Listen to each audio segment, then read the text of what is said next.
आप देख रहे हैं न्यूज जब बोलेगा हिंदुस्तान। नमस्कार, मैं हूं आपके साथ ज्योतिका। आइए रुक करते हैं फटाफट खबरों की ओर। सुप्रीम कोर्ट ने 2021 के लखीमपुर खीरी हिंसा मामले में पूर्व केंद्रीय मंत्री अजय मिश्रा के बेटे आशीष मिश्रा को जमानत दी। कोर्ट ने जमानत अर्जी मंजूर करने के बाद उन्हें दिल्ली या लखनऊ में रहने का निर्देश दिया। कोर्ट ने अधीनस्थ अदालत को मामले की सुनवाई में तेजी लाने और समय सीमा तय करने का निर्देश दिया। इसके बाद उनके दिल्ली या लखनऊ जाने पर प्रतिबंध लगा दिया था। पिछले साल 25 जनवरी को शीर्ष अदालत ने हिंसा की दुर्भाग्यपूर्ण भयावह घटना में आशीष मिश्रा को अंतरिम जमानत दी थी। भाजपा की राग ने संघ परिवार की चिंता बढ़ा दी है। सियासी उठापटक को शांत करने की जल्द पहल होगी।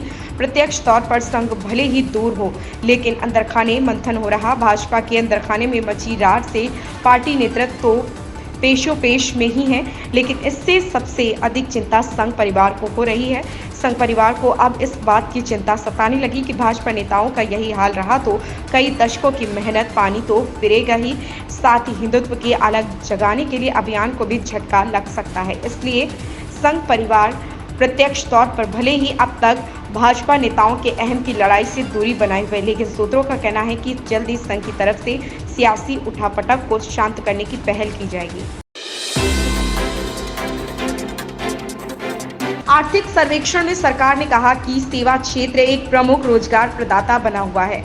वहीं निर्माण क्षेत्र भी हाल ही में प्रमुखता से बढ़ा है, जो बुनियादी ढांचे के लिए सरकार की ओर की गई पहल नतीजा है। सर्वे के अनुसार खराब ऋणों के विरासत के कारण पिछले एक दशक में विनिर्माण क्षेत्र में रोजगार सृजन कम हुआ, पर 2021-22 की तुलना में इसमें सुधार हुआ। वित्त मंत्री निर्मला सीतारमण ने वित्तीय वर्ष 2023-24 का आर्थिक सर्वे सोमवार को सदन में पेश किया। इस आर्थिक सर्वे में सरकार ने वित्तीय वर्ष 2024-25 के दौरान देश की वास्तविक जीडीपी या वृद्धि पर 6.57% रहने का अनुमान जताया।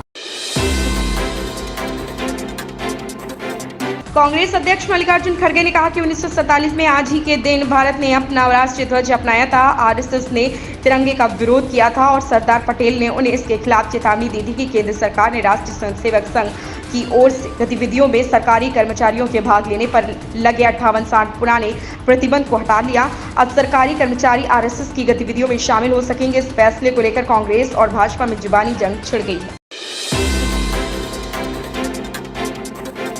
ममता बनर्जी के इस बयान पर भाजपा नेता ने कहा कि किसी को शरण देने का अधिकार सिर्फ केंद्र सरकार के पास है और राज्य सरकार इस पर फैसला नहीं ले सकती। पश्चिम बंगाल भाजपा ने राज्य की मुख्यमंत्री ममता बनर्जी पर निशाना साधा और आरोप लगाया कि सीएम राज्य में घुसपैठ को जायज ठहरा रही। भाजपा ने यह आरोप ममता बनर्जी के उस बयान के बाद लगाया जिसमें ममता बनर्जी ने कहा है कि वह बांग्लादेश की हिंसा प्रभावित लोगों को राज्य में शरण देने के लिए तैयार है। भाजपा नेता और पूर्व केंद्रीय मंत्री रविशंकर प्रसाद ने मीडिया से बात करते हुए कहा कि भारत की एकता को कमजोर करने की कोशिश को बर्दाश्त नहीं किया जाएगा।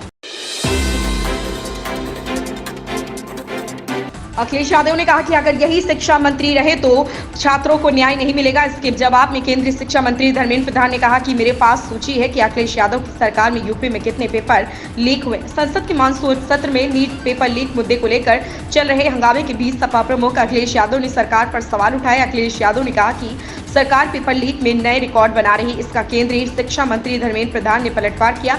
उन्होंने कहा कि मेरे पास से अखिलेश यादव के कार्यकाल में यूपी में हुए पेपर लीक की सूची है।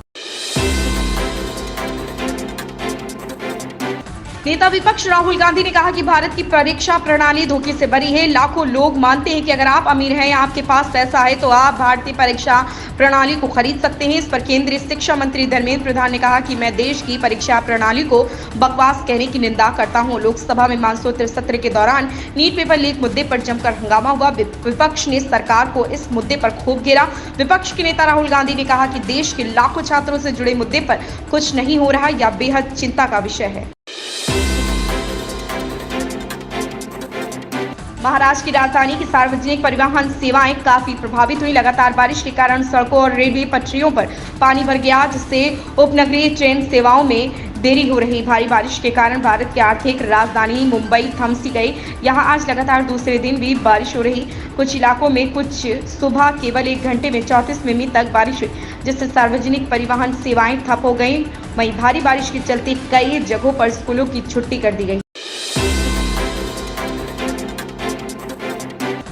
टीम इंडिया के मुख्य कोच बनने के बाद गंभीर पहली बार मीडिया के सामने आए और उन्होंने मुख्य चयनकर्ता अगरकर के साथ मिलकर कई मुद्दों पर बातचीत की।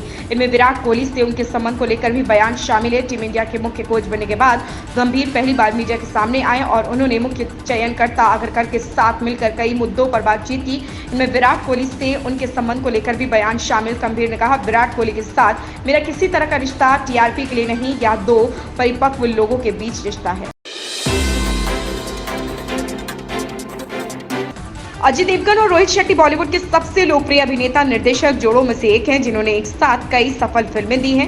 वे वर्तमान में अपनी अगली बहुप्रतीक्षित फिल्म सिंघम अगेन के साथ धमाल मचाने के लिए तैयार हैं। रोहित शेट्टी ने अब उनके बंधन का जश्न मनाने के लिए एक विशेष वीडियो जारी किया। साथ ही खास बात यह है कि आज अजय ने अपनी फिल्म की 13वीं वर्षगांठ पर कॉप यूनिवर्स में 5वीं किस्त की शूटिंग पूरी कर ली है। शेट्टी ने इंस्टाग्राम पर एक खास वीडियो साझा किया। उनकी और अजय देवगन की फिल्म सिंघम की रिलीज को 13 साल हो गए। उन्होंने अपने फॉलोअर्स को अपनी आने वाली फिल्म सिंघम अगेन के पर्दे के पीछे की झलक दिखाई और बताया कि अजय ने आज इसकी शूटिंग पूरी कर ली है। इन खबरों में बस इतना ही। बने रहिए हमारे साथ।